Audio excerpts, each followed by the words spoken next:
Okay, happy Palm Sunday to everyone. Today is a religious holiday, a Christian holiday, as we celebrate the triumphant entry into the city of Jerusalem by our Lord Jesus Christ, as he goes through the pain and the suffering of getting arrested and being crucified on the cross for the sake of this world, to bring salvation to the world. And that's the gist of our Christianity. So it's a big holiday, and I'm sure that many people will be celebrating this week. If not, at least by next weekend, people will be going to church and celebrating Jesus Christ, which is a wonderful thing. Now, when we look at Jesus Christ as he was making his triumphant entry into Jerusalem, we know that when Jesus saw Jerusalem, he wept for the city because people were busy doing religious things, but Jesus knew that the people didn't really understand God. Yeah, they were celebrating the religion, but Jesus knew that they did not have a personal relationship with God, and they were just following blind guides, as he would call the leaders of the Jewish religion at the time. And because of the fact that Jesus accused the religious leaders of many things, that they're only concerned about their own ego, they're only concerned about their own status, their riches, as they make people miserable. And of course, if you're the religious leader, there's the Pharisees and the Sadducees, the Sanhedrins, they're the teachers of the law, the scribes. I mean, these are the religious people who regular folks are looked up to. And if you look at a position that they were in, the religious leaders, they looked upon Jesus as, I think they were hoping that Jesus could be one of them, obviously. But when it turns out, when Jesus goes into the temple and overturns the tables and accuses them of being thieves, obviously the religious leaders were not happy with Jesus Christ. In fact, I think Book of Luke, or one of the Gospels, says that these leaders hated Jesus for who he was. So when we look at the triumphant entry, as Jesus is going into Jerusalem, people are lined up saying, Hosanna, oh, save us. They were crying out to Jesus Christ. They were laying down palm leaves on the ground and treated Jesus as his king, the coming king. He's going to come in, restore the religion, and overthrow the Roman government, and there will be, once again, Israel ruling their cities. So people were looking at Jesus to be the king. And obviously, because of that reason, the religious leaders hated Jesus. And throughout the whole week before Jesus' death and the resurrection, they try to trap him. They try to get people to walk away from Jesus Christ. So they would actually come up with false accusations against Jesus so that the people will go against Jesus Christ. And that's exactly what happened. That the same people that laid down the palm leaves and cried out to Jesus, save us, a King of David. And they were praising Jesus. Few days later, they were yelling out to they were chanting, crucify him. I mean, they really wanted the Roman government, the Pilate, to crucify Jesus Christ. I mean, these are the same people that welcome Jesus, and at the same time, a few days later, they want Jesus to be dead, which is kind of crazy, What changed their mind? Or how can it be that at one moment you could praise Jesus, and the next few days later, they turn on him? I mean, same thing happened when Jesus first went to his hometown. When he read from the book of Isaiah, people were happy to hear that the prophecy concerning the Messiah has been fulfilled in Christ. They were happy for him. But as soon as Jesus opened his mouth and said that the blessing is also for the Gentiles, and that the Jews will reject him, they turned on him. Immediately turned on him, and a group got together, the people in the city got together and tried to kill Jesus Christ. So we see that again in the triumphant entry into Jerusalem. People were praising Jesus one day, a few days later they were yelling out, crucify him. That kind of shows that people can be influenced so quickly to be for you and say all these nice things about you, and then hours later or days later, they will hate you. I mean, what makes that to happen? Well, when Jesus was finally captured and he was being crucified, the first thing I don't know exactly in which order Jesus said what he said, but I think the first thing Jesus said that is mentioned in I believe in Luke, Matthew or Luke, I'm sorry. He said, Father, forgive them, for they do not know what they do. And that seems to be the case, I think, that they do not know what they were doing. Because how can you be so for Jesus one day and so against Jesus the next? And obviously, it seems that they were being influenced. What influence? Kind of like mob mentality.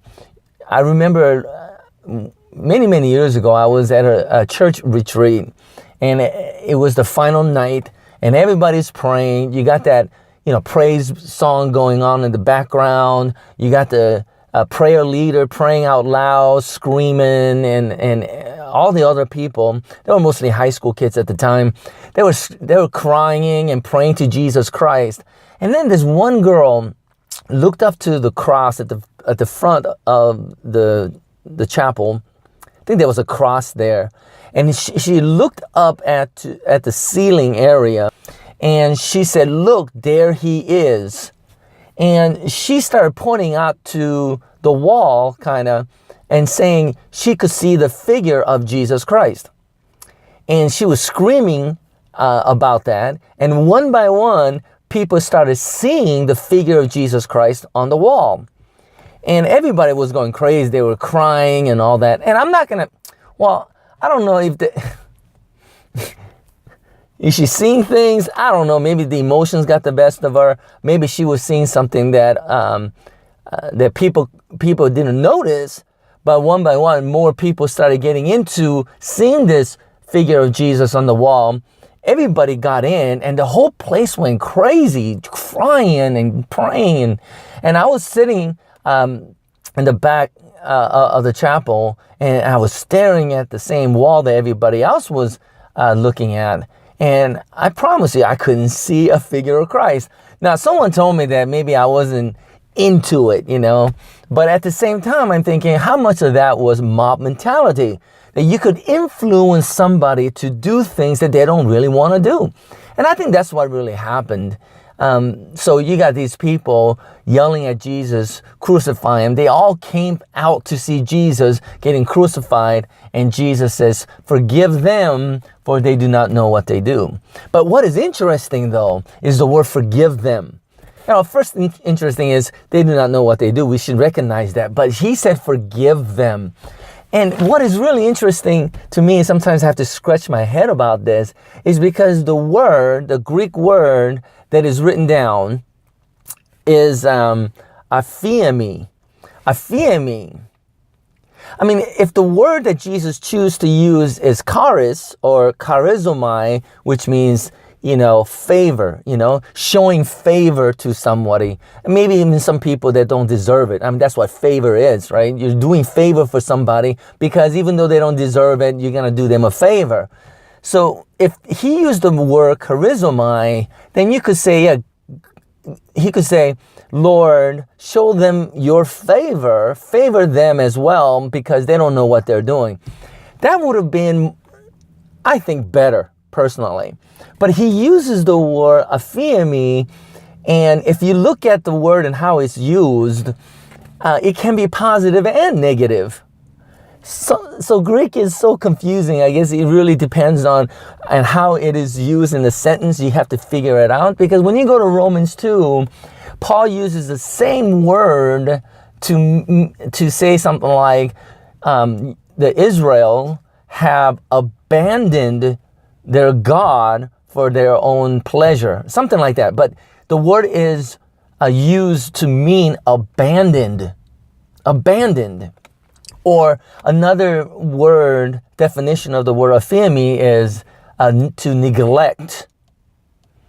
So, which is really weird because the word could mean abandoned, neglected, or forgive.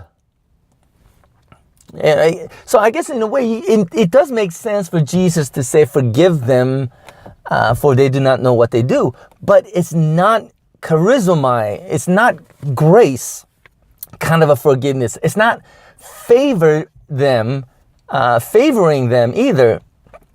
So the best way that I could come up with understanding is, you know, don't bother with them, you know, at that time, or don't let them get to you.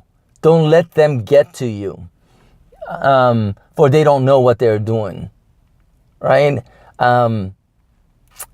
What's another word for well, you could say neglect them, abandon them, for they don't know what they're doing.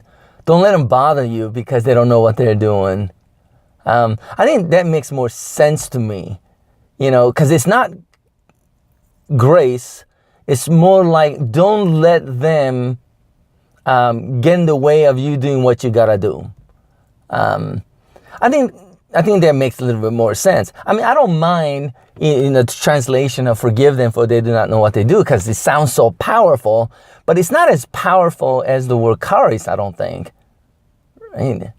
Don't let them get to you, right? Don't let them get to you, for they do not know what they're doing. And I think that's very important because, you know, when you have this mob mentality, especially these days, it seems like that seems to be the thing for you know, the people in America. You know, the mob mentality kind of thinking, or collectivism. People are starting to say nice things about communism, which kind of blows my mind because I grew up in an era when communism was evil. And I think it is evil because you got few people that's ruling everyone.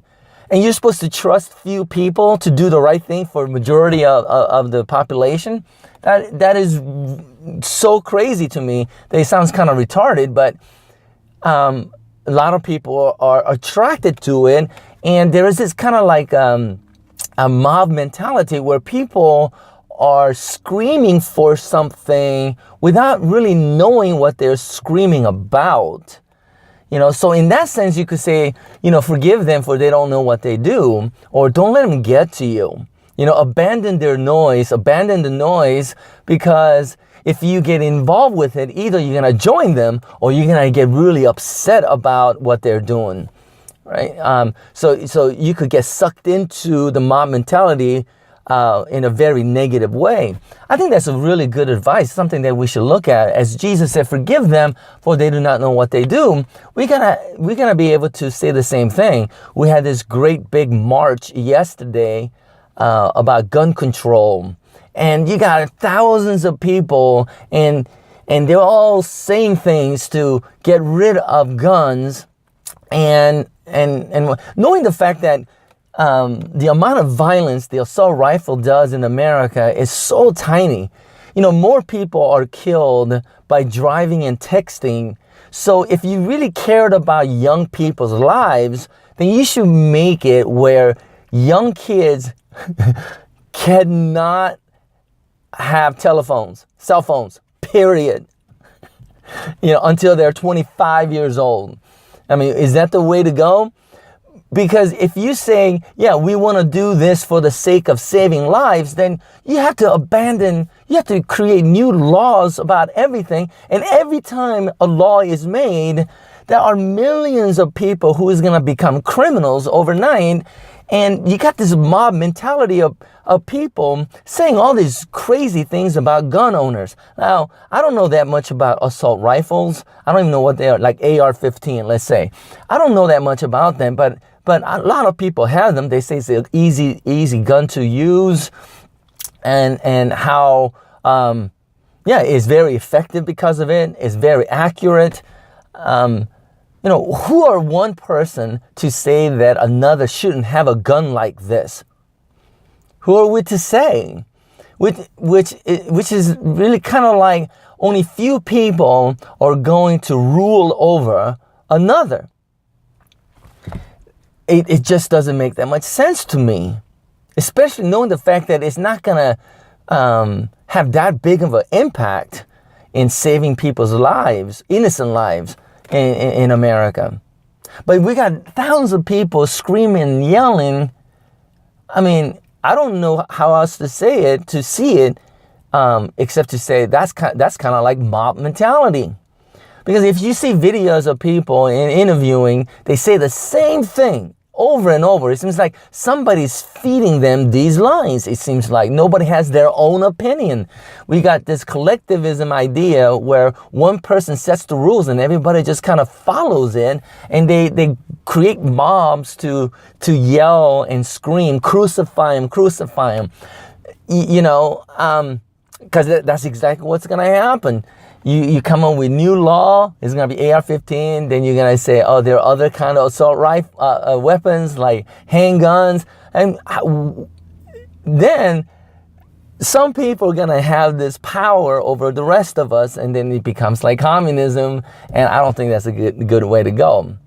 So I guess one of the first things that Jesus said that I think I could learn, I think we should learn, is that forgive them, for they don't know what they do. I mean, don't let them get to you. Don't let them, say things where you get so emotionally involved that either one way you could say, oh, I hate these guys, they're a bunch of idiots. You could say it that way and fight against them. Or you could say, hey, I'm really in the spirit of getting rid of this assault rifle, AR-15 kind of things, so I'm going to join them without even knowing what's going to happen, without even thinking what's going to happen next, without thinking the fact that, it's going to make millions of people criminals overnight. How are you going to collect them? I mean, seriously, or is there a guarantee that the criminals, the people who do bad things in the world, that they're not going to get these assault rifles? Illegally, that is, and if they do, how are we going to protect ourselves from them? Because, police really doesn't show up right away. So who's going to protect us from them? I mean, there's a lot of questions that we should be talking about instead of this yelling and screaming, and especially, see these high school kids cursing at us, their parents, or past generations. To me, it's laughable. But once again, forgive them, for they do not know what they're doing. Don't get sucked into either joining them or going so against them you have bitterness or resentment towards them, because that's not helpful either. So I think that's to me it's a wonderful thing that the first thing that Jesus said as he went through the torture and being crucified, the first thing he says is, forgive them, for they do not know what they do. Right? Don't let them get to you. Think on your own. Find your own values, and fight for individualism. To have faith in each other, and that we trust that you will do what is right by God, by society. I think that will be the best way to go. Right? So it's perfect. First words of Jesus: forgive them, for they don't know what they do. Right? Be in control of your emotions, of your thoughts, and always do what is right, because that's what Jesus wants us to do, right? Let's love one another. Move on from here, right? Anyways, God bless you. I'll go over a couple other things that Jesus said on the cross this week. I hope you have a wonderful Passion Week. God bless. I'll see you next time.